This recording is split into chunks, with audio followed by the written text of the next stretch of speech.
మన దేశంలో దేవుని సువార్త ఎలా వచ్చింది అనేది కొంత మనం ధ్యానం చేద్దాము.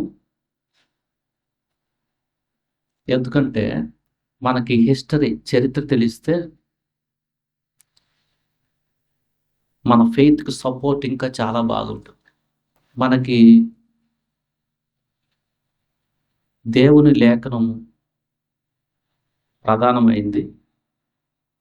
దాంతో పాటుగా మన విశ్వాసంలో మనం బలంగా ఉండాలనంటే వివిధ రకాల మతము పాటిస్తున్న ప్రజల్లో మనం బలంగా ఉండాలంటే లేఖనానికి బయటికి వచ్చి కూడా మనం ఆలోచన చేయాలి. లేకపోతే కొన్నిసార్లు బలహీనమైన పరిస్థితుల్లో నువ్వు బలహీనమైపోవచ్చు. దాంతో పాటుగా ఎవరన్నా నిన్ను ప్రశ్న చేస్తే ఈ యొక్క జ్ఞానాన్ని నువ్వు నేర్చుకుంటే వారికి నువ్వు సమాధానం సాత్వికంగా చెప్పగలవు. లేకపోతే మన దేశంలో మైనారిటీ అంటే తక్కువ ప్రజలుగా ఉన్న ఈ విశ్వాసాన్ని నువ్వు కాపాడుకునే దాంట్లో కొన్ని ఇబ్బందులు ఎదుర్కోవచ్చు. మనం హోలీ స్పిరిట్‌తో గైడ్ అవ్వాలా ఫస్ట్. అది base. But at the same time మనకి మన దేశంలో సువార్త ఎలా వచ్చింది? అట్‌లీస్ట్ మన దేశం వాటికన్నా మనం కొంత వాటికన్నా ఆలోచన చేసేట్టుండాలి. లేకపోతే ఎవరన్నా అడిగామనుకో, వాళ్ళు సడన్‌గా నిన్ను చాలా ఏమి తెలియనట్టుగా చూసారనుకో, నువ్వే కొన్నిసార్లు కన్‌ఫ్యూజన్‌లో పడతావు తెలియకుండానే. ఆ ఉద్దేశంతో ఈరోజు మనం మన దేశానికి సువార్త ఎలా వచ్చింది? అసలు సువార్త ఎలా ప్రబలింది? అసలు మన దేశానికి రాకమునుపు యేసు ప్రభువారి సువార్త ఎలా స్ప్రెడ్ అయింది అనేది నీ జ్ఞానం తెలియాలి. ఈనాడు ప్రపంచంలో అత్యధిక జనాభా అనుసరిస్తున్న విశ్వాసం క్రైస్తవత్వం ప్రపంచంలో. ఎట్లా అంత సువార్త స్ప్రెడ్ అయింది? మనకు కొంచెమన్నా తెలియాలి. మన దాకా అసలు ఎలా వచ్చింది సువార్త అనేది మనకు కొంత తెలియాలి. మొట్టమొదటిగా చర్చ్ ఎలా బిల్డ్ అయింది? చర్చ్ అంటే విశ్వాసులు యేసుప్రభుని ఎలా నమ్మారు అనే విషయం మనకి అపోస్తల కార్యాల్లో కొంత తెలుస్తుంది. యేసుప్రభు వారు పునరుద్ధానుడై లేచిన తరువాత ఆరోహణుడై పరలోకానికి వెళ్ళేటప్పుడు నేను పరిశుద్ధాత్మను పంపుతాను, మీరు పరిశుద్ధాత్మ పొందుకునే అంతవరకు వెయిట్ చేయండి అని చెప్పి పరలోకానికి వెళ్ళిన తరువాత ఆయన మన తండ్రి అయినా ఆయన తండ్రి అయిన దేవుని కుడి పార్శ్వన కూర్చున్న తరువాత ఆయన శిష్యులు ఒక గదిలో ప్రార్థన చేస్తున్నారు. శిష్యులతో పాటు కొంతమంది. పెంతెకోస్తు అనే పండగ రోజు అంటే యేసు ప్రభు వారు తిరిగి లేచిన తర్వాత సుమారుగా 7 వారాలు అంటే 49, 50వ రోజు వారి మీదకి వారు ఊహించినట్టుగా పరిశుద్ధాత్మ దేవుడి దగ్గర రావటం మనం అపోస్తల కార్యాలు 2వ అధ్యాయంలో చదువుతాం. మొట్టమొదటిగా పేతురు వాక్యం చెప్తుంటే వేల కొలది ప్రభువుని విశ్వసించినట్టుగా చూస్తున్నాం. అక్కడ మొట్టమొదటిగా చర్చ్ బిల్డ్ అయింది. మీకు ఇష్టే తెలియాలా, చదువుకోనాలు కూడా చాలా సింపుల్గా తెలియాలి మీకు. ఎవరు ఫస్ట్ ప్రీచ్ చేసింది? అపోస్తలుడు పేతురు. ఎక్కడ బిల్డ్ అయింది అది? జెరూసలేంలో. వాక్యం చెప్తుంటే వాళ్ళకి చాలా పర్సిక్యూషన్ వచ్చింది, అంటే శ్రమ వచ్చింది. మీరు ఈ నామంలో బోధించకూడదు అని యేసు ప్రభువారి సిలువ వేయించిన ప్రధాన యాజకులు, శాస్త్రులు, ప్రజల పెద్దలు అడ్డుకున్నారు. అయినా కానీ వీరు పరిశుద్ధాత్మతో నింపబడుతూ మేము దేవుని పని చేయాలి కదా, మీ మాట వినడం కంటే అని చెప్తా ఉన్నారు. అంతే.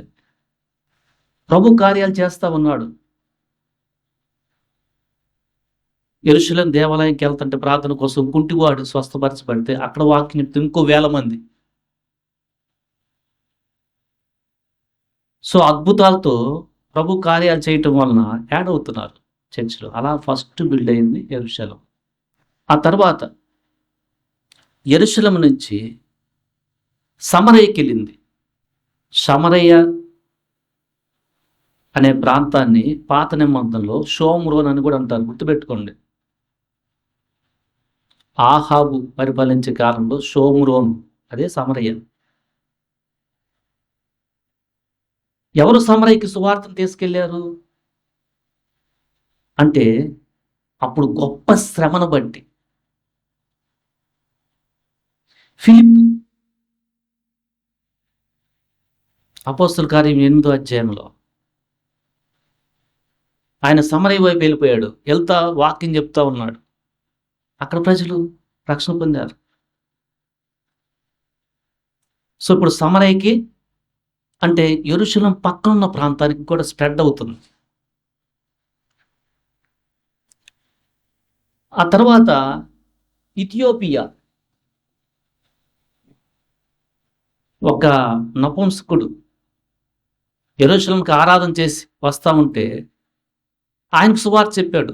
సేమ్ ఫిలిప్పు, ఆత్మ వెళ్ళి సువార్త చెప్పు అంటే ఆయన బైబిల్ చదువుతూ ఉంటే అర్థం కాకపోతే, చదువుతున్న అర్థమైందంటే నాకెవరు చెప్పకపోతే ఎట్లా అర్థమవుతుందంటే ఆయన లేఖనాన్ని అనుసరించి ఫిలిప్పు ఆ ఐథియోపియా దేశం ఆయనకి సువార్త చెప్తే ఆ దేశానికి సువార్త వెళ్ళింది. ఇథియోపియా ఇది ఎక్కడ ఉంటుందంటే ఆఫ్రికన్ కాంటినెంట్. అక్కడి నుంచి ఆయన యెరూషలేంకి వస్తుంటే అక్కడ చెప్తే ఆయన నుంచి ఆయన మళ్ళీ ఆయన దేశానికి వెళ్ళిపోతాడుగా. ఆ దేశానికి స్ప్రెడ్. ఆ తర్వాత చెదిరిన వారందరూ సువార్త చెప్తా ఉంటే సిరియాలో ఉన్న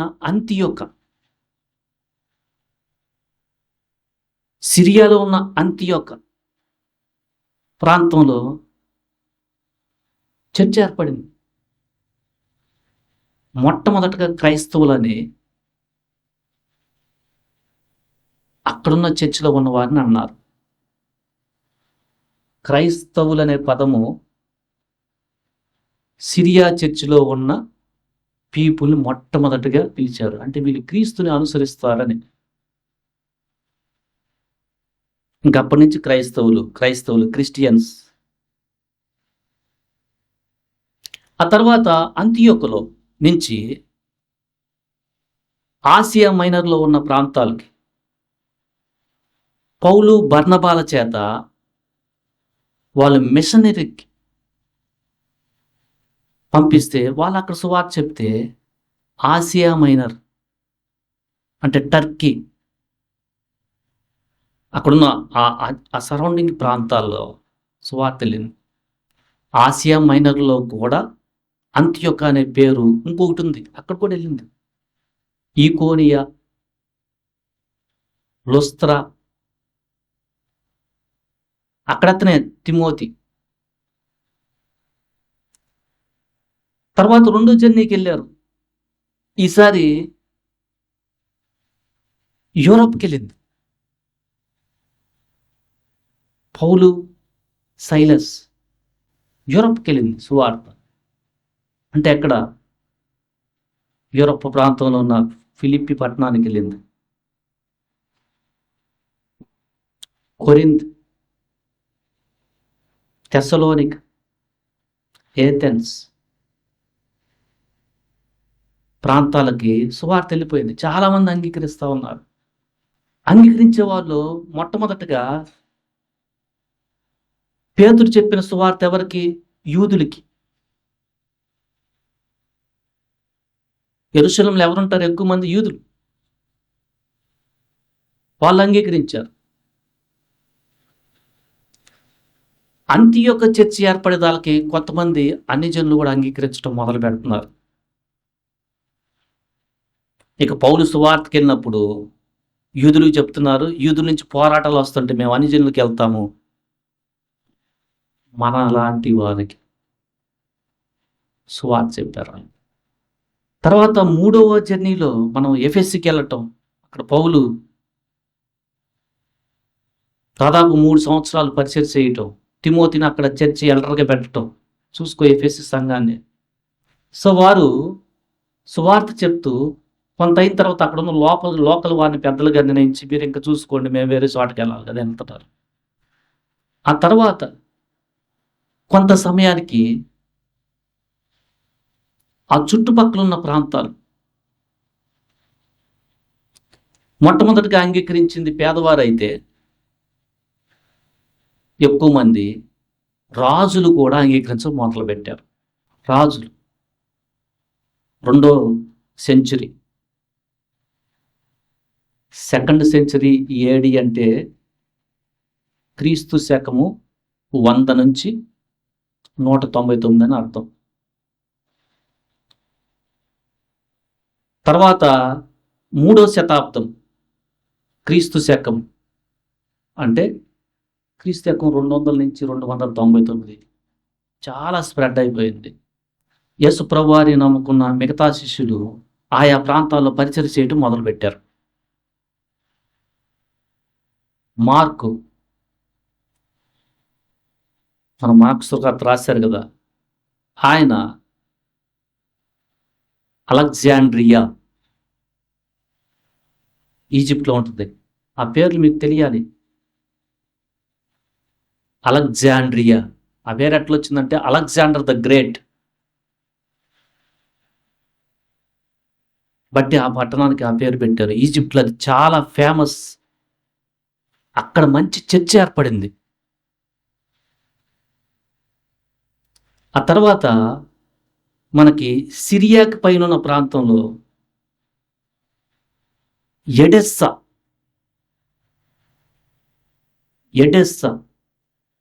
ఇదో ప్రాంతం. సిరియన్ లాంగ్వేజ్ మాట్లాడే వాళ్ళు ఉంటారు. సో యేసుప్రభు వారి శిష్యుల్లో సిరియా మాట్లాడే వాళ్ళు ఉన్నారు. యేసుప్రభు వారు మాట్లాడే భాష అరమాయిక్. సో వాళ్ళ ద్వారా ఆ లాంగ్వేజ్ ద్వారా వెళ్ళిపోయింది, సువార్త వెళ్ళిపోయింది. ఎడిస్సా రాజు కూడా అంగీకరించాడు. అప్పుడు చిన్న చిన్న కింగ్డమ్స్ ఉంటాయి. ఆ పరిస్థితుల్లో మనకి ఇప్పుడున్న భారతదేశం ఎంత యునైటెడ్గా లేదు. చిన్న చిన్న కింగ్డమ్స్ ఉంటాయి. చిన్న చిన్న కింగ్డమ్స్, ఒక రీజన్కి ఒక కింగ్డము. ఫర్ ఎగ్జాంపుల్ మీరు హిస్టరీలో చదువుకుంటారు, చోళ రాజ్యం తమిళనాడు ఆ ప్రాంతం, మన ఆంధ్రప్రదేశ్లో ఒక రాజ్యం.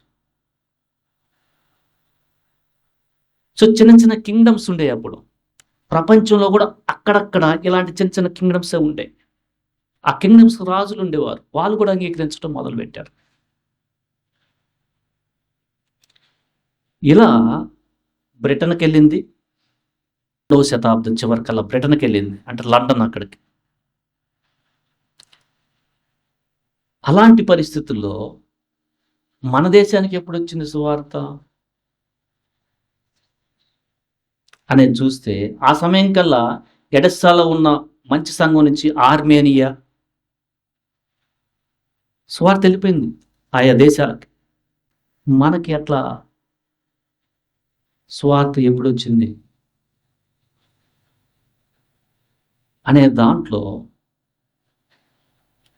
మనం ఆలోచన చేస్తే ఈ సువార్త ఎప్పుడు వచ్చిందని చెప్పే దాంట్లో అందరు చెప్తుంది ఏంటంటే సెయింట్ థామస్ వచ్చాడని చెప్తున్నారు. ఎవరు సెయింట్ థామస్? అపోస్తలుడు, యేసుప్రభు వారి యొక్క శిష్యుడు, అపోస్తలుడు. కానీ ఆయన వచ్చాడని చెప్తానికి కావాల్సిన డాక్యుమెంట్స్, ఎందుకంటే మనం నమ్మాలనంటే విత్ ప్రూఫ్స్ అయితే నమ్ముతారు. ఎందుకంటే మిమ్మల్ని ఈజీగా క్వశ్చన్ చేస్తారు. యాడర్ వచ్చింది, ఏదో రాశారు. ఆయన ఇండియా వచ్చాడని, ఇండియాలో సువార్త చేసి సరిపోయాడని ప్రూఫ్స్ 3వ శతాబ్దానికి కానీ రాలా. క్రీస్తు శకం 3వ శతాబ్దం అంటే క్రీస్తు శకం 200 నుంచి 299 ఆ ప్రాంతంలోనే స్టార్ట్ అయింది. మీకు చాలా ఇంపార్టెంట్ ఇది. అప్పుడు చెప్తున్నారు. మనము 1వ శతాబ్దంలో ఆయన మన దేశానికి వచ్చి సువార్త చేస్తే ఇప్పుడు ఏ సంవత్సరంలో ఉన్నాం? 21వ శతాబ్దంలో ఉన్నాం. దాదాపు 2000 ఇయర్స్ దాటింది. 2000 ఇయర్స్ అవుతుంది. ఎందుకంటే సెయింట్ థామస్ 1వ శతాబ్దంలోని మనిషి. యేసుప్రభు వారు 1వ శతాబ్దంలోనే చనిపోయి తిరిగి లేచారు, పరలోకానికి వెళ్ళారు. ఆయన్ని బట్టే క్రీస్తు పూర్వమని, క్రీస్తు శకమని పేర్లు వచ్చినాయి. క్రీస్తు అంటే ఆయనే. యేసుప్రభు వారి ఆయన యొక్క హ్యూమానిటీ బట్టి కాలమే 2 విధాలుగా చేశారు. క్రీస్తుకు పూర్వం, బిఫోర్ క్రైస్ట్. అందుకని మీరు రాసేటప్పుడు బీసీ అని రాస్తారు. అంటే మీరు నమ్ముతున్న ఫెయిత్ ప్రూవ్డ్ ఫెయిత్. ఎవడన్నా అసలు యేసుప్రభువే లేరంటే మీరు ఈజీగా చెప్పచ్చు. అసలు వాళ్ళ దాంట్లో లేని చెప్తూ ఉంటారు. మీరు ఈజీగా డిఫెండ్ చేసుకోవాలా. Before Christ. మనకి తెలుగులో అయితే క్రీస్తు పూర్వం, క్రీస్తు శకం. ఎవరా క్రీస్తు? యేసు క్రీస్తు. యేసే క్రీస్తు. సో మన ఇండియాకి క్రిస్టియానిటీ వచ్చిన ట్రెడిషన్స్ చెప్తున్న విషయం ఏంటంటే 3 రకాల విధాలుగా చెప్తున్నారు. ఒక రకం ఏంటంటే మలబార్ ట్రెడిషన్. ట్రెడిషన్ అనే మాటకు అర్థం ఏంటంటే ఇలా ఉందని చెప్పుకుంటూ ఉంటారు జనం. ఇలా జరుగుతుందని మాటలతో చెప్పుకుంటూ ఉంటారు. ఆ పదానికి అర్థం ట్రెడిషన్. ఎలా చెప్పుకుంటారు? వారల్ ట్రెడిషన్. నోటితో చెప్తారు. వారల్ అంటే నోటితో చెప్పడం. సెయింట్ థామస్ వచ్చాడు. మలబార్కి 52 ADలో వచ్చాడు అని చెప్తున్నారు. యేసు ప్రభువారు చనిపోయి పరలోకానికి వెళ్ళింది దాదాపుగా 33 AD ఆ ప్రాంతంలో. అంటే ఈయన కొంతకాలము ఆ సిరియా ప్రాంతాల్లో పరిచర్య చేసిన తర్వాత థామస్ మన ఇండియాకు వచ్చి కూడా పరిచర్య చేశాడని చెప్తున్నారు. మలబార్ అంటే ఎక్కడ ఉంటుంది? ఇప్పుడు మనకున్న కేరళ రాష్ట్రం ఎక్కువ భాగం, కేరళ రాష్ట్రం మొత్తం కూడా మలబార్ అనే ప్రాంతంలో ఉంటుంది. అది ఎక్కడ ఉంటుందంటే మన మ్యాప్ చూస్తే ఇప్పుడు west side, coastal west side, మళ్ళీ సౌత్ సైడ్. అంటే సౌత్ వెస్ట్ కోస్ట్ సైడ్లో ఉండే ప్రాంతాన్ని మలబార్ ప్రాంతం అన్నారు. ఎక్కువ కేరళ రాష్ట్రం మొత్తం దాంట్లో ఉంటుంది. కొంత కర్ణాటక. ఎలా వచ్చాడంటే వాటర్ ద్వారా. ఆ మలబారు ప్రాంతంలో క్రాంగనోర్ అనే ప్రాంతానికి మొట్టమొదటికి వచ్చాడని చెప్తున్నారు. ఇప్పుడు దాన్ని కోడంగల్లూరు అంటారు, ఇప్పుడున్న పదం. అక్కడికి వచ్చి అప్పటికే ఇండియాలో సెటిల్ అయిన యూదులు, ఎందుకంటే సొలోమోను కాలంలోనే కొంతమంది యూదులు ఇండియాకు వచ్చారని కొంతమంది చెప్తున్నారు. జనరల్గా వచ్చిన వాళ్ళు ఆ కోస్టల్లో స్థిరమై ఉంటారు. కోస్టల్ అనే పదానికి అర్థం ఏందంటే సముద్ర తీర ప్రాంతము. వచ్చి అక్కడున్న జ్యూస్‌కి సువార్త చెప్తున్నాడాయన. బ్రాహ్మణ్స్‌కి సువార్త చెప్తున్నాడు. కొంతమంది బ్రాహ్మణ్స్ అంగీకరించారు. జ్యూస్ అంగీకరించారు. అంటే ప్రభువు కూడా కార్యాలు చేస్తూ 7 సంఘాలు కట్టబడినయి అని చెప్తున్నారు. ఇప్పుడు కూడా 4 ఉన్నాయంట. వాటి పేర్లు కూడా ఉన్నాయి. అంటే మీకేం తెలియాలి? సెయింట్ థామస్ మొట్టమొదటగా సముద్ర తీర ప్రాంతంలో ఉన్న మలబార్ కేరళ రాష్ట్రంలో ఉన్న ప్రాంతానికి వచ్చి అక్కడ సువార్త చెప్పి ఫస్ట్ జ్యూస్‌కి, హై క్యాస్ట్ బ్రాహ్మణ్స్‌కి, అక్కడ కొంతమంది బ్రాహ్మణ్స్ కూడా అంగీకరిస్తే ఒక 7 చర్చెస్ కట్టించి ఆయన చైనాకెళ్ళి మళ్ళా ఇండియాలో కోరమండల్ ప్రాంతానికి వచ్చాడంట. ఇప్పుడు మీకు కోరమండల్ ప్రాంతం అంటే తెలియాలి. ఇందాక మలబార్ అని చెప్పాను కదా. ఈ మాటలు వింటుంటే హిస్టరీ మీకు చాలా ఇంట్రెస్ట్‌గా ఉంటుంది. చాలా ఇంట్రెస్ట్‌గా ఉంటుంది. ఈ హిస్టరీ ఇది. కోరమండల్ ప్రాంతం ఏంటంటే ఈస్ట్ కోస్ట్ అన్నమాట. ఇందాక మలబార్ వచ్చి వెస్ట్ కోస్ట్. అరేబియా సముద్రంకి అక్కడ ఉంటుంది. కోరమండల్ వచ్చి ఈస్ట్ కోస్ట్ అంటే తమిళనాడుకి బంగాళాఖాతం, బే ఆఫ్ బెంగాల్ నుంచి ఆంధ్రప్రదేశ్ టచ్ చేసుకుంటా కృష్ణా రివర్ ఆ పాయింట్ దాకా ఉండే ప్రాంతం అక్కడ ఉండే దాన్ని కోరమండల్ అంటారు. అందుకని కోరమండల్ ఎక్స్ప్రెస్ ఉంటుంది ట్రైన్. ఆ ప్రాంతంలో ఉన్న మైలాపూర్ అనే ప్రాంతానికి వచ్చాడు. వచ్చి అక్కడికి బ్రాహ్మణ్స్‌కి సువార్త చెప్పాడు. కొంతమంది అంగీకరించారు. అక్కడ ఒక ఆయన చర్చ్ కూడా కట్టాడు. కొంతమంది మత ఛాందసవాదులు ఆయన బ్రాహ్మణ్స్ ఆయన్ని స్పియర్ తీసుకొని పొడిచి చంపారని చెప్తారు. మనం లాస్ట్ ఇయర్ వెళ్ళాం కదా లిటిల్ మౌంట్లు, అక్కడ ఆయన పొడిస్తే ఆయన నడుచుకుంటూ వెళ్ళి పెద్ద మౌంట్, పెరియ మౌంట్, సెయింట్ థామస్ మౌంట్ అక్కడ చనిపోతే మైలాపూర్లో ఆయన పూడ్చిపెట్టారని చెప్తారు. ఈ ట్రెడిషన్లో ఆయన యొక్క పాదాల యొక్క మార్కులు కూడా ఉన్నాయి. మీరు నమ్ముతానికి ఆయన పాదాలు ముద్రలు పడినాయి అని కూడా చెప్తారు. సో మలబార్ ట్రెడిషన్ ఏం చెప్తుందంటే మలబార్ ప్రాంతానికి వచ్చి అక్కడ చర్చెస్ కట్టి ఎల్డర్స్ని పెట్టి బ్రాహ్మణ్స్లో వాళ్ళని ఆయన చైనా వెళ్ళి మళ్ళా కోరమండల్కి వెళ్ళి అక్కడ మైలాపూర్లో చనిపోయాడు. ఇది వాళ్ళు చెప్తాను. ట్రెడిషన్ అంటే ఏం చెప్పాను? సంపూర్ణమైన డాక్యుమెంటేషన్ ఉండదు. ఎందుకంటే అప్పట్లో డాక్యుమెంటేషన్ చేయొచ్చు, చేయకపోవచ్చు. రిటర్న్ ప్రూఫ్ ఉండదు, బట్ ఓరల్ ట్రెడిషన్ ఉంటుంది. ఎవరన్నా కొత్త వాళ్ళు వచ్చి నేను మాట్లాడాను అనుకో, నేను మళ్ళీ రెండో తరానికి మాట్లాడాను అనుకో, ట్రెడిషన్. మనకు బైబిల్లో కూడా ఎవరన్నా అడిగితే ఈ రాళ్ళు ఏంటి అంటే యోర్దాను నది దాటించాడని మీ పిల్లలు చెప్పండి అన్నారు కదా. అంటే మాటతో చెప్పటం ఓరల్ ట్రెడిషన్ అంటారు. కొంతమంది పాటలు పాడుతూ చెప్తుంటారు, వాళ్ళు వచ్చారు, అయ్యో వీళ్ళు వచ్చారు, విత్ సింగింగ్. అంటే సెయింట్ థామస్ వచ్చాడని వాళ్ళు పాటలు పాడుకుంటూ ఉంటారు. వారంలోనే సింగింగ్ ట్రెడిషన్. అలా అది కంటిన్యూ చేశారు వాళ్ళు.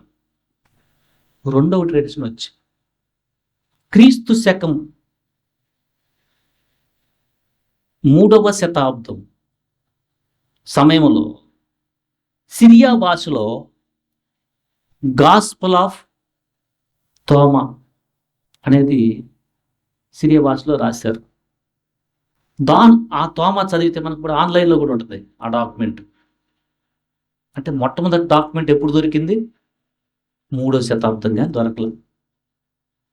వాళ్ళు ఏం చెప్తున్నారంటే సెయింట్ థామస్ ఇండియాకి వెళ్తానికి ఆ సమయంలో ఆయన నార్త్ ఇండియా వచ్చాడు. ఆ సమయంలో నార్త్ ఇండియాని పార్థియన్ కింగ్డమ్ పరిపాలిస్తూ ఉండేది. ఎవరు ఈ పార్థియన్ కింగ్డమ్? వీళ్ళెవరంటే అలెగ్జాండర్ ద గ్రేట్ చనిపోయిన తర్వాత ఆయన దగ్గర ఉండే కమాండర్స్ నలుగురు ఒక్కో ప్రాంతాలకి అధిపతులు అయిపోయారు. దాంట్లో సెల్యూసిడ్ అనేది ఒక రాజ్యం, అంటే దాని ఫౌండర్ ఆయన పేరు అలా ఉంటుంది. వాళ్ళని వీళ్ళు జయించి మన దేశం పక్కనున్న పాకిస్తాను, ఇరాను, అలానే నార్త్ ఇండియాలో కొంత భాగాన్ని వీళ్ళు పార్థియన్ సామ్రాజ్యాన్ని పరిపాలిస్తున్నారు. వాళ్ళు చాలా పవర్ఫుల్. అప్పుడున్న రోమన్ సామ్రాజ్యం ఇంకా పడిపోలా, వాళ్ళని కూడా ఎదిరించి ఈ రీజన్లో వాళ్ళు చాలా యుద్ధ నేర్పరులు. సెయింట్ థామస్ వచ్చేటప్పటికి పార్థియన్ కింగ్ గుండపోరస్ పరిపాలిస్తూ ఉండేవాడు ఇండియాని, ఆ ప్రాంతానికి. నార్త్ ఇండియా ఇది. ఇందాక మలబార్ ఆ ట్రెడిషన్ చెప్తుంది.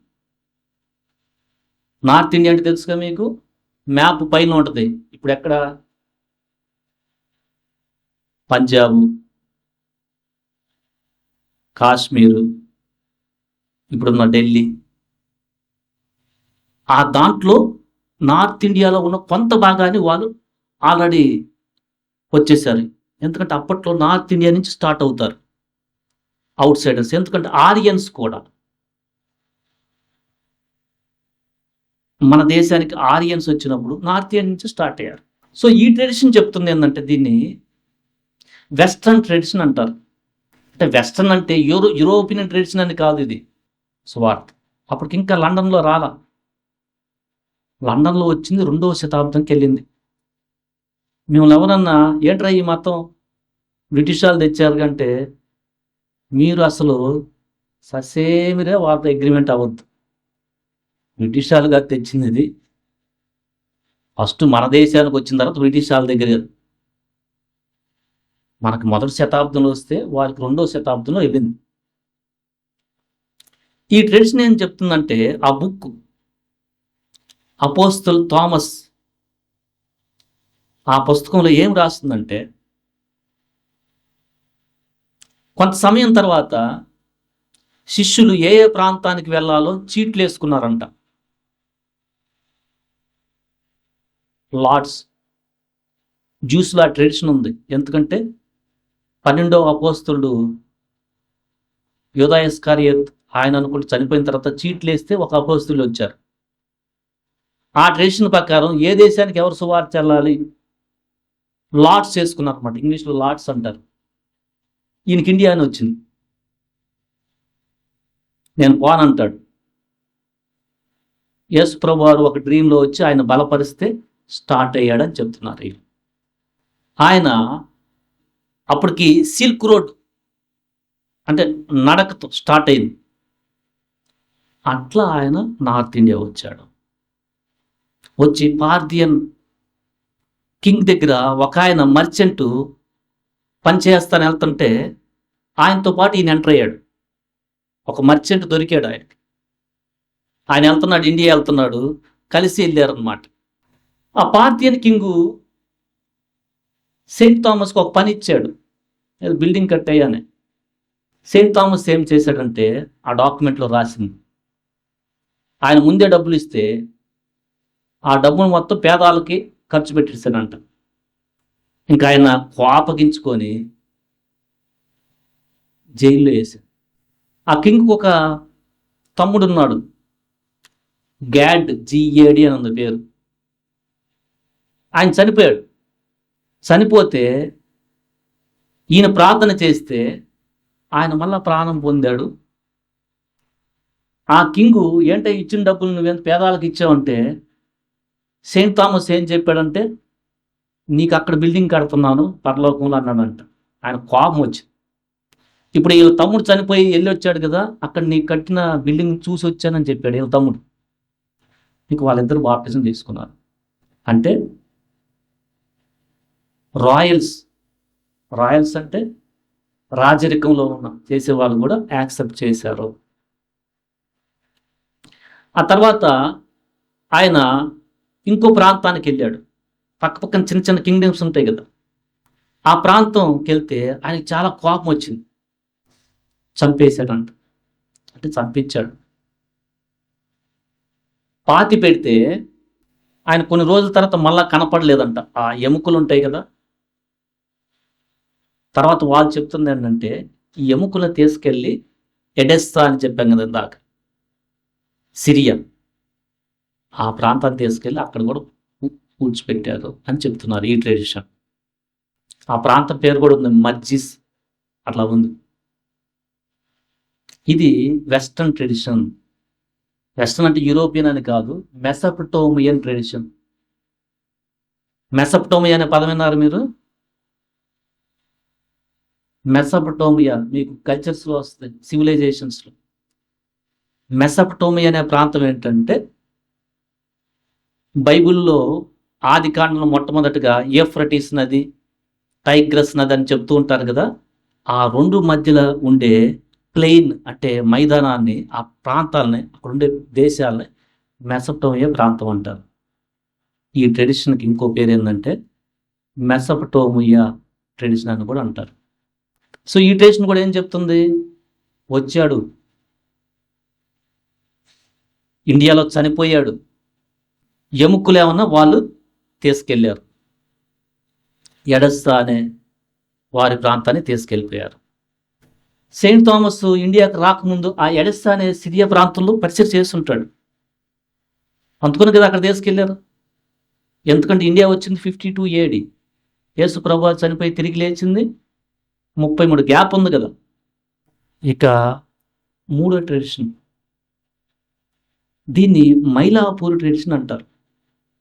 ఫస్ట్ దాన్ని మలబార్ ట్రెడిషన్, ఇండియన్ ట్రెడిషన్ అని కూడా అంటారు. ఎక్కువ మంది అది నమ్ముతారు.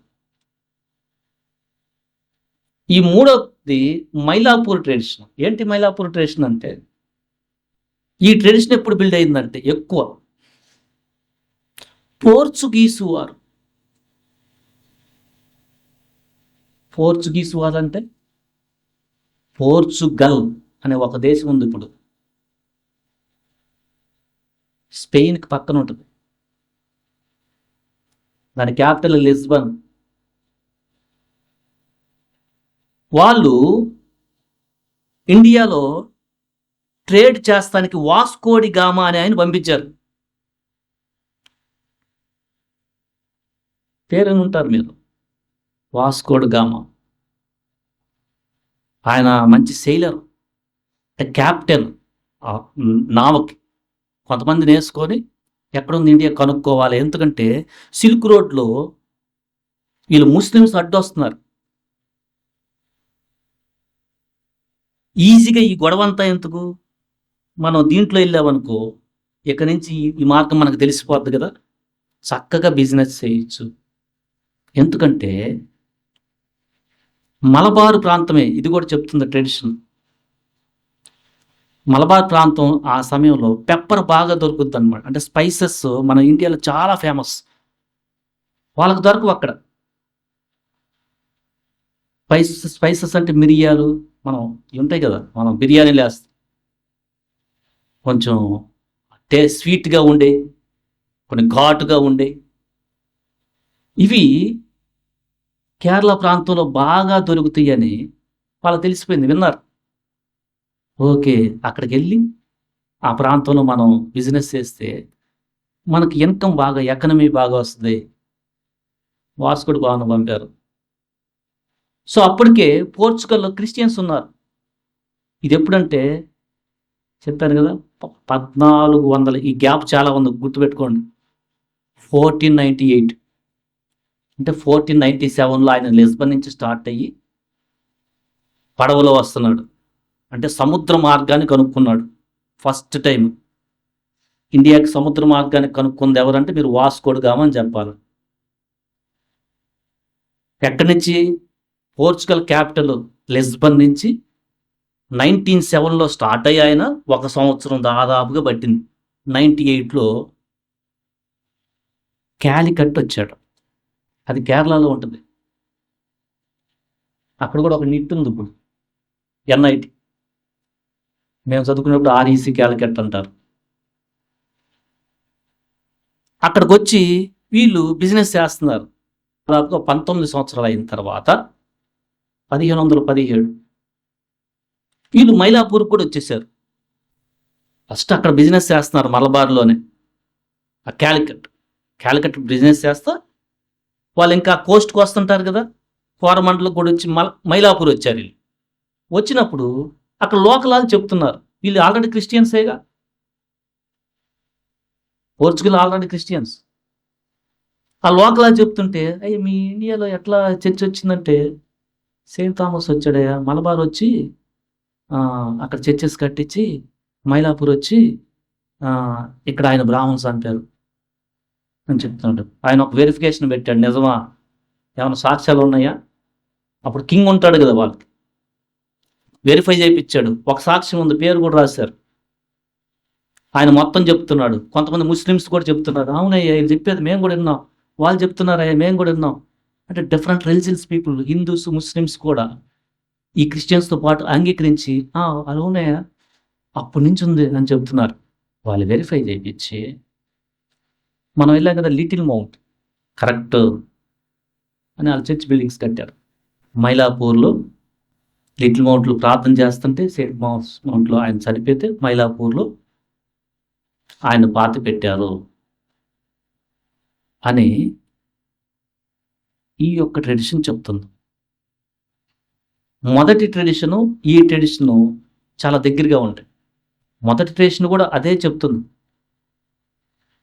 మలబార్. ఈ మైలాపూర్ ట్రెడిషన్ ఏంటంటే పోర్చుగీసు వాళ్ళు మళ్ళీ ఎంక్వైరీ పెట్టి చేసిందనమాట. 3 ట్రెడిషన్లు ఉన్నాయి. దాంతోపాటు చాలామంది 3వ శతాబ్దం నుంచి ఉన్న చర్చి ఫాదర్స్ కూడా సపోర్ట్ చేశారు. మార్కో పోలో ఆయన, మీరు వినే ఉంటారు, మార్కో పోలో ఎవరైనా బిజినెస్ కోసం వస్తుంటాడు, ఆయా దేశం ఇటలీ నుంచి వస్తాడు. వెనిస్ అనేది ప్లేస్ ఉంటుంది ఇటలీలో. ఆ ప్రాంతం నుంచి ఇండియా వచ్చినప్పుడు 1292లో సెయింట్ థామస్ యొక్క టామ్ గురించి కూడా ఉందని రాశాడు. సో ఇంతమంది ఇండియాలోనే ఆయన చనిపోయాడు అని చెప్తుంటే ఖచ్చితంగా దీన్ని నమ్మవచ్చు. 3వ శతాబ్దం నుంచి మనకు డాక్యుమెంట్స్ చెప్తా ఉన్నాయి, వాళ్ళ ట్రెడిషన్ చెప్తుంది. అది కాక నాన్ క్రిస్టియన్స్ కొంతమంది వచ్చి కూడా ఇక్కడ టామ్ ఉంది అని వాళ్ళ డాక్యుమెంట్లో, హిస్టరీ రాసిన డాక్యుమెంట్లో రాసుకున్నాను. ఇండియా విజిట్ చేసినప్పుడు అక్కడ నేను మైలాపూర్ వెళ్ళినప్పుడు అక్కడ నేను సెయింట్ థామస్ యొక్క టామ్ సమాధిని కూడా నేను చూశాను. సో ఇవన్నీ చెప్తుంటే మనకేమర్థమవుతుంది, ఇండియాకి కనెక్షన్ యేసుప్రభు వారికి క్లోజెస్ట్ ఆయన బోధ విన్న అపోస్తులైన తోమా ద్వారా వచ్చింది. ఇది అందరూ కూడా చెప్తా ఉంది, అందరు చెప్తా. సో మనం ఇండియాకి ఎలా వచ్చిందంటే, ఎక్కడొచ్చిందంటే మనకు కొంచెం తెలుసుంటాం. ఆ తర్వాత ఇంకో ట్రెడిషన్ చెప్తుంది ఏంటంటే, యేసుప్రభు వారి శిష్యుల్లో ఒకడైన బర్తలోమయి, మీరు మత్తయి సువార్త 10వ అధ్యాయం 1-2 వచనాలు చూస్తే 12 మంది శిష్యుల పేర్లు ఉంటాయి. అందులో బర్తలోమయి అనే ఒక ఆయన పేరు ఉంటుంది. ఆయన కూడా ఇండియా వచ్చి షార్ట్ టైము సువార్త చెప్పి వెళ్ళాడని ఒక ట్రెడిషన్ ఉంది. ఈయన ఎక్కడికి వచ్చాడు అంటే కొంకన్. ఈ కొంకన్ అంటే అది తెలియాలి. ఇందాక మలబార్ విన్నారు, కోరమండలు విన్నారు, ఇది కొంకన్. కొంకన్ అంటే ఏంటంటే ఈ మలబార్ కొంచెం పైన ఉంటుంది, అంటే మహారాష్ట్ర, గోవా ఆ ప్లేస్లో కళ్యాణ్ అనే ప్లేస్కి వచ్చాడంట. ఎవరు ఈయన? యేసుప్రభు వారి శిష్యుడే ఈయన కూడా, బర్తలోమయి. అంటే దాదాపుగా బాంబే రీజన్ దగ్గర ఉంటుంది. ఆ రీజన్లో సువార్త చేసి వెళ్ళాడు. ఎలా దీనికి సపోర్టు? అంటే మీరు ఈ పేరు చాలా జాగ్రత్తగా వినాలా. SBS of Caesarea. ఈయన క్రిస్టియన్ హిస్టోరియన్. జెరోమీ, సెయింట్ జెరోమీ చాలా ఫేమస్ పర్సన్స్ వీళ్ళు. సెయింట్ జెరోమీ చర్చ్ ఫాదర్స్లో ఒకడు. ఆయన రాసిన ఒక బైబిల్ని వల్గేట్ బైబిల్ అంటారు. ఆయన ఒక బైబిల్ వర్షన్ కూడా రాశాడు. వల్గేట్ అంటే లాటిన్ ఫస్ట్ బైబిల్, అంటే రోమన్స్ చదువుకునే బైబిల్ని ట్రాన్స్లేట్ చేశాడు ఆయన. వాళ్ళు వెరిఫై చేస్తున్నారు ఈ ట్రెడిషన్ని. ఎందుకంటే అప్పట్లో చర్చ్ ఫాదర్స్ ఫస్ట్ అపోస్తులు ఎక్కడెక్కడ పరిచయం చేశారు అనేది వెలికి తీస్తానికి వాళ్ళు రాసిన రాతలు, వాళ్ళు రాసుకున్న పుస్తకాల్లో ప్యాంటే అనేస్తాను ఆయన్ని. ఈయన కూడా మంచి 2వ శతాబ్దం పర్సన్. ఆయన ఇండియాకి వెళ్ళినప్పుడు అంట ఈ మాట చెప్పాడంట. ఏంటి, నేను ఇండియాకి వెళ్తే ఆ ప్రాంతానికి అక్కడ బర్తలోమయ్య కూడా వచ్చి వెళ్ళారని చెప్తున్నారే. ఆయన అక్కడికి వెళ్ళినప్పుడు మత్తయి రాసిన సువార్తని, సిరియా భాషలో ఉన్న సువార్తని అక్కడ వదిలేసి వచ్చాడంట. అది నేను తెచ్చానని అప్పుడున్న ప్రభుత్వ అధికారికి ఆయన ఇచ్చాడంట అని జెరోమీ ఎస్బిఎస్ అని చెప్తున్నాడు. సో మనకి సెయింట్ థామస్ వల్ల ప్రభువుని అంగీకరించిన వారిని సెయింట్ థామస్ క్రిస్టియన్స్ అంటారు. మీకు లాంగ్వేజ్ కోసం చెప్తున్నా. బర్తలోమయి ఆయన సువార్త చెప్తే అంగీకరించిన వారిని బర్తలోమయి క్రిస్టియన్స్ అంటారు. ఇప్పుడు లోథర్నే అనుసరిస్తున్నారు, లోథరన్స్ అంటున్నారు కదా. వీళ్ళు తర్వాత ఏం చేశారంటే పోర్చుగీస్ వాళ్ళు వచ్చిన తర్వాత ఆ క్రిస్టియన్స్ పెళ్లి చేసుకోవటం, అలా వాళ్ళు వెళ్ళారని చెప్తున్నారు. సో మనకి ఇండియా, మనకు సువార్త వచ్చింది 1వ శతాబ్దంలోనే వచ్చింది. ఎవరన్నా బ్రిటిష్ వాళ్ళు వచ్చి చెప్పింది కదరా ఇది కొత్తదంటే అసలు అంగీకరించాల్సిన పనే లేదు. మీరు తెలివి లేని వాళ్ళు అయితే ఈజీగా మిమ్మల్ని డామినేట్ చేస్తారు. మీకే డౌట్ ఉంటుంది అన్నమాట. ఎందుకంటే నాలెడ్జ్ లేదనుకో మీకు, మీరు చర్చిలోకి వస్తూ అసలు ఏమి ఆలోచించకుండా బ్లైండ్గా ఉన్నారు అనుకో, ఏదైనా చెప్పొచ్చావు ఇది మొన్నటి 200 సంవత్సరాల ముందు వాళ్ళు ఎత్తి తెచ్చిపెట్టింది కదా, అదేం చెప్పొచ్చా అంటారు. అది నిజం కాదు. ఎలా నిజం కాదంటే మీరేం చెప్పాలా? వారల్ ట్రెడిషన్ చెప్తున్నారు. 3వ శతాబ్దం నుంచి డాక్యుమెంట్స్ ఉన్నాయి. మార్కో పోలో ఆయన వచ్చి ఆయన చనిపోయినట్టు కూడా చెప్తున్నారు. మీరేంటే చెప్తారు? అసలు లండన్కి వచ్చింది ఫస్ట్, మనకు వచ్చిన తరువాత 1955 సంవత్సరంలో అప్పటి మన రాష్ట్రపతి బాబు రాజేంద్ర ప్రసాద్ ఆయన సెయింట్ థామస్ గురించి ఆయన వచ్చిన రోజును గుర్తు చేసుకుంటూ ఈ మాట అన్నాడంట. మన ఇండియాకి సువార్త ఎక్కువ మంది వెస్ట్రన్ కంట్రీస్కి రాక మునిపే వచ్చిందని చెప్పాడంట. ఇది ఎవరు చెప్పిన మాట? ఒక క్రిస్టియన్ చెప్పలా, మన రాష్ట్రపతి, అప్పుడు మొట్టమొదటి రాష్ట్రపతి మీకు తెలుసు బాబు రాజేంద్ర ప్రసాద్. ఆయన చెప్పిన మాట ఏంటంటే, ప్రసంగం చేస్తా మీరు క్రిస్టియన్స్ చాలా ధన్యులు, ఎందుకంటే మీకు సువార్త వచ్చింది, అప్పటికి ఇంకా ఎక్కువ ఈ వెస్ట్రన్ కంట్రీస్ రాలేదు, మీకే ముందు వచ్చిందని చెప్తున్నాడు. సో మన దేశానికి సువార్త సెయింట్ థామస్ ద్వారా వచ్చింది. ఎలా ప్రూఫ్స్ ఏమన్నా ఉన్నాయి అంటే, మొదట కొన్ని ఒక 200 సంవత్సరాల దాకా మటుకు వారల్ ట్రెడిషన్, పాటల ద్వారా ఒకరికొకరు చెప్పుకోవటం ఇలా స్టార్ట్ అయింది. 3వ సంవత్సరం నుంచి డాక్యుమెంటేషన్, ఇండియా ప్రాంతానికి సెయింట్ థామస్ వచ్చాడని గాస్పెల్ ఆఫ్ థామస్ థాట్ రాసుకున్నారు. ఆ తర్వాత ఈ వర్షన్ని జెరోమ్ ఎప్పుడు వెరిఫై చేశారు? ఆయన వాళ్ళు 3వ శతాబ్దం ఆ సమయంలో పీపుల్ అని. బర్తలోమయి కూడా వెళ్ళాడు. సో ఈ సెయింట్ థామస్ వచ్చాడు, సువార్త చెప్పాడు అనే టెన్షన్‌ని మనం దాదాపు నమ్మొచ్చు. ఎందుకంటే దానికి ప్రూఫ్స్ కనిపిస్తా ఉన్నాయి. మార్కో పోలో వచ్చినప్పుడు, పోర్చుగల్ ఆళ్ళు వెరిఫై చేసినప్పుడు, ఒక పర్సన్ కూడా సాక్ష్యం ఇచ్చాడు. ఇదంతా ఈ మొత్తం ఈ హిస్టరీ చాలా ఇంపార్టెంట్. తర్వాత దేవుడు మనకు అనుమతిస్తే నెక్స్ట్ ఎలా వెళ్ళింది? ఫస్ట్ థామస్ వచ్చాడు. మీకు తెలియాలా ఎట్లా వెళ్తుంది అసలు? మన దేశానికి నెక్స్ట్ ఎవరు వచ్చారు అనేది చాలా చరిత్ర ఉంది ఇప్పుడు దాకా. అది మీకు తెలియాలి. తెలిస్తే ఎందుకంటే మీ ఫెయిత్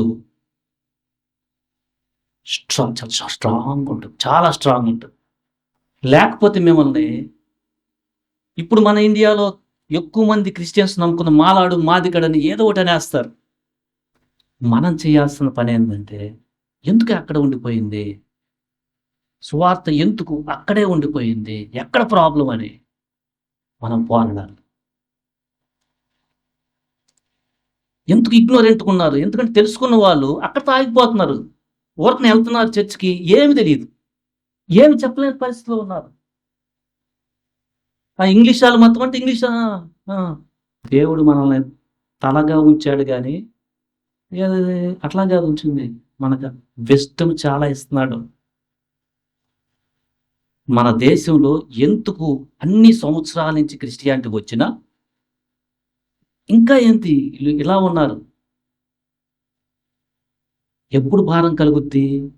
నువ్వు దేశ క్రిస్టియన్ చరిత్ర తీసుకుంటే నీకు ఆ భారం వస్తుంది. 2000 సంవత్సరాల నుంచి వచ్చి ఏంటి ఇంకా మైనారిటీగానే ఉన్నారు? ఏంటి ప్రాబ్లం? మన సువార్త కూడా చేస్తానికి మన బాధ్యత, ఎడ్యుకేట్ చేస్తానికి. దేవుని దగ్గరికి ఎందుకు వస్తున్నారో తెలియకుండానే ఊరికనే అలా వస్తున్నారు, పోతున్నారు, కుటుంబ సమస్యలు పడిపోతున్నారు, వాళ్ళు కాదే ఇబ్బందులు పడిపోతున్నారు. ధనవంతులు అది చూసి ఏంటి పరిస్థితి ఏం తెలియదు. మనకున్న కొంత సమయంలో ఈ నాలెడ్జ్ చాలా ఇంపార్టెంట్. దీనివల్ల మనకి రక్షణ వచ్చిందని కాదు, నో, ఆ ఉద్దేశంలో కాదు. మనం దీన్ని స్టడీ చేస్తుంది. ఎట్టి పరిస్థితిలో కూడా మన ఫెయిత్, మన మీద మాటలు అనే వాళ్ళకి ఎక్కువ ప్రూఫ్లు లేవు. ఊరికి అనేస్తూ ఉంటారు, దాంట్లో కదా దీంట్లో కదా అని. వాళ్ళని చూస్తే అసలు రాసినయే లేదు, వాళ్ళని రాసిన రాతలు చూస్తే చాలా తర్వాత వచ్చినాయి. నీ ఫెయిత్ హిస్టారికల్ ఫెయిత్. యేసుక్రీస్తు హిస్టారికల్ పర్సన్, ఏదో ఒక క్రియేట్ చేసిన పర్సన్ కాదు ఆయన. ఎవరో రాసేసి ఆ పేరు పెట్టి మంత్రాలు వేసి అది పెట్టి ఇది పర్సన్ కాదు. ఆయన హిస్టరీలో ఉన్న పర్సన్. ఆయన సజీవుడే తిరిగి లేచాడు. దానికి సాక్ష్యం ఇస్తానికి మన దాకా అపోస్తుడైన తోమా వచ్చాడు, బర్తలోమై వచ్చాడు. మన దేశ క్రిస్టియన్ చరిత్ర మనం తెలుసుకోవటం ఫస్ట్ మన ఫెయిత్ ఫౌండేషన్ ఉంటుంది. ప్రతి ఒక్కరిని ఎడ్యుకేట్ చేయాలి. ప్రతి ఒక్కరిని చదువుకున్న వాళ్ళు ఉంటారు, అసలు ఏం తెలియనట్టుగా రావటం అదే అనుకుంటారు. అలా ఇగ్నోరెంట్గా ఉంటే చాలా ప్రమాదం, చాలా ప్రమాదం. అందుకొని మన దేశానికి ప్రభువు మొదటి శతాబ్దం నుంచే సువార్తించాడు. ఎంత ప్రేమించాడు మన దేశాన్ని, విగ్రహారాధన దేశం. అందులో మనకు రక్షణ ఇచ్చాడు. ఇప్పుడు మనం చదువుకున్న మనం ఏం చేయాలా? బైబిల్తో పాటు బైబిల్ ఫస్ట్ చదవాలి. తర్వాత ఏమున్నాయి సపోర్టివ్ డాక్యుమెంట్స్ చదువుకున్న మనం నేర్చుకోవాలి.